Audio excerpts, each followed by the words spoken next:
a l'acabar la Marxa de Llibertat, hi havia moltes ganes de fer coses. I vàrem pensar que ja que estava en un moment àlgid tota la campanya de no violència, valia la pena crear una associació que agrupés les diferents forces de pau i de no violència que hi havia a Catalunya. Per una banda, qui havia fet la marxa, que era Pax Christi, per altra banda, Justícia i Pau, per altra banda, els objectors de consciència, per altra banda, un grup que coneixeu bé, que és els no violents de la Lanza del Basto, els Amics de l'Arca, diguem-ne com vulgueu, per altra banda, grups antinuclears i alguns més, Educadors per la Pau i altra gent. I aleshores vàrem estar durant pràcticament un curs acadèmic, de setembre del 76 fins a maig-juny del 77, fent unes reunions preparatòries per crear allò que oficialment hauria de ser el canvi col·lectiu d'acció no violenta dels països catalans, el canvi en V baixa. Això es va elaborar amb molta cura i em penso que era cap a l'octubre del 77, després d'haver fet aquest recorregut, vàrem fer una solemne assemblea a Ripoll per crear el que volíem que fos el gran grup no violent català que agafés totes les facetes diferents. Cal reconèixer que la criatura va néixer morta, perquè si bé és veritat que s'havia treballat molt amb els estatuts, s'havia mirat que tothom estigués d'acord amb el que deien l'uns i el que deien els altres, el que és cert és que cada un d'aquests grups tenia la seva dinàmica pròpia i era difícil crear un programa d'acció conjunt. Però mira per on, això que no s'havia aconseguit amb aquests estatuts i amb aquest redactat fins al punt bastant curós, es va aconseguir d'una altra manera, perquè en aquell moment el que vàrem considerar és que valia la pena tenir una cosa que no havíem tingut mai, excepte Justícia i Pau, que era un local. I aleshores vàrem llogar un local que va ser conegut i batejat amb el nom de Casal de la Pau. I en aquest Casal de la Pau van entrar-hi a conviure objectors de consciència, gent antimilitarista, gent antinuclear, gent de Pax Christi, gent de la tradició no violenta d'en Gandhi, etc. I aleshores va aplicar aquella dita castellana tan coneguda, que el roce crea carinyo, i a partir d'aquí, pel fet d'estar tots en el mateix pis, allò que no s'havia pogut fer amb uns estatuts que eren molt curosos, es va fer amb el dia a dia. Nosaltres creiem, al començament d'aquesta campanya, ara ja no ho fem, que una manera de funcionar d'en Gandhi era explicar a l'adversari quina acció no violenta anàvem a fer.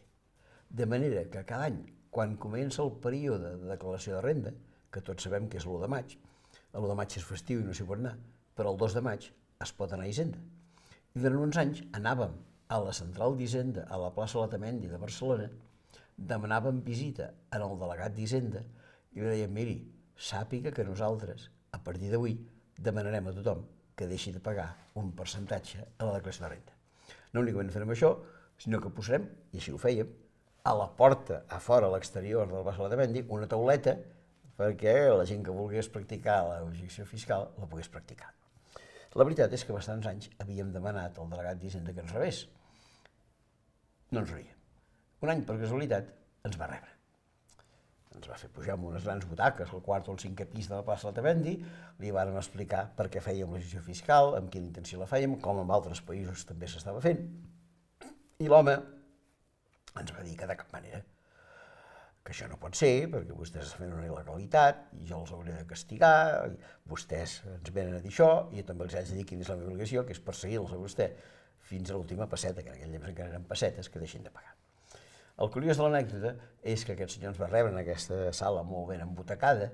i tot plegat es va acabar la visita, l'home amablement es va aixecar, ens va voler acompanyar fins a la sortida i en el moment en què va passar al llindar de la porta del seu despatx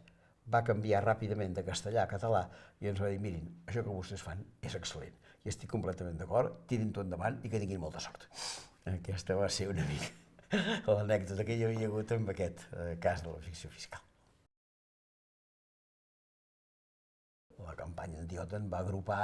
a moltes organitzacions del teixit pacifista de Catalunya, també de l'Estat, per manifestar-se contra aquesta barbaritat que va cometre un senyor que ha enganyat els ciutadans d'aquest país. Un senyor, ho he dit abans, es diu Felipe González, es va presentar l'octubre del 82 a les eleccions, va tenir 10 milions de vots, amb una promesa traïdora de que en la OTAN s'entra per majoria simple i se sale per majoria simple. Això li va fer guanyar una quantitat de vots, quan l'home amb la més absoluta perversitat, que s'ha dit tantes vegades com faci falta, ja havia viatjat prèviament a Washington i havia promès que Espanya mai sortirà de l'OTAN. I a més, tinc encara els documents a casa, perquè aquest tema em vaig dedicar bastant, tot el programa econòmic del Partido Socialista l'any 82 contenia una quantitat notabilíssima de potenciació de la indústria espanyola d'armament. Es van destinar recursos públics, trets d'altres serveis públics, a potenciar una indústria que, per altra banda, econòmicament va resultar nefasta, a part de que moralment és inacceptable. Com que en aquell moment tenia bastants contactes a través de Justícia i Pau amb la xarxa espanyola de Justícia i Pau, la meva campanya particular anti-OTAN no va ser a Catalunya, va ser per tota Espanya. I jo recordo que vaig fer mítings anti-OTAN a Logroño i altres llocs per l'estil, i en canvi la vida diària aquí a Catalunya, la campanya anti-OTAN, jo personalment la vaig seguir poc perquè m'havien desplaçat a altres localitats a fer això. Ara, la campanya va ser molt forta, hi va haver-hi 3 coordinadors, la Gabriela Serra, que ja coneixeu, en Rafael Grassa i la Fina Rubio. Són les 3 persones que feien de portaveu d'aquesta campanya i bé, el resultat, almenys a Catalunya, va ser bo, perquè, com tots sabeu, a Catalunya es va votar que no a l'OTAN, encara que ara algunes veus de sirena ens diguin que aquesta Catalunya independent ha d'estar a l'OTAN, que no és pas una cosa aprovada pel poble català ni de lluny. Pensem que el 2004 estava un poc després de les grans mobilitzacions en contra de la guerra d'Iraq. Recordem fins i tot aquelles famosíssimes declaracions d'en George Bush pare, que deia encara que Barcelona es moguin molt, no per això aturarem la guerra d'Iraq. I aquí ens va semblar que a Catalunya era necessari crear institucionalment accions que signifiquessin aquest sentiment de pau que tenia Catalunya. Per això es va voler tirar endavant una llei de foment de la pau. Cal dir que el primer que hi va pensar és una persona que era diputat en aquell moment d'Iniciativa per Catalunya al Parlament, que es diu Ignasi Riera, àlies Nani Riera. Ell va acabar el seu mandat de diputat sense que la llei fos aprovada i aleshores un parell o 3 de persones més van agafar la torxa de que Catalunya tingués una llei de foment de la pau per aprovar-ne aquesta llei. Aquesta llei es va aprovar finalment en el Parlament de Catalunya i d'aquesta llei se'n desprenia una doble actuació, a part de totes les consideracions sobre el caràcter pacifista que podia tenir Catalunya. Primer, que s'hauria de crear un Consell Català de Foment per la Pau, que no seria altra cosa que una mena de Consell Assessor de la Generalitat en temes de pau, en el que hi estarien representades, per una banda, forces polítiques, per altra banda, ONGs, per altra banda, moviments per la pau. Es va crear aquest Consell Català de Foment de la Pau i l'altra gran missió era crear l'Institut Català Internacional de la Pau, com a centre de recerca, copiant, en certa manera, una mica el model que a l'Europa del Nord tenien diferents institucions, el CIPRI a Estocolm, el PRIO a Oslo, i institucions que ja feia temps es dedicaven a la recerca per la pau i que aquí a Catalunya calia potenciar.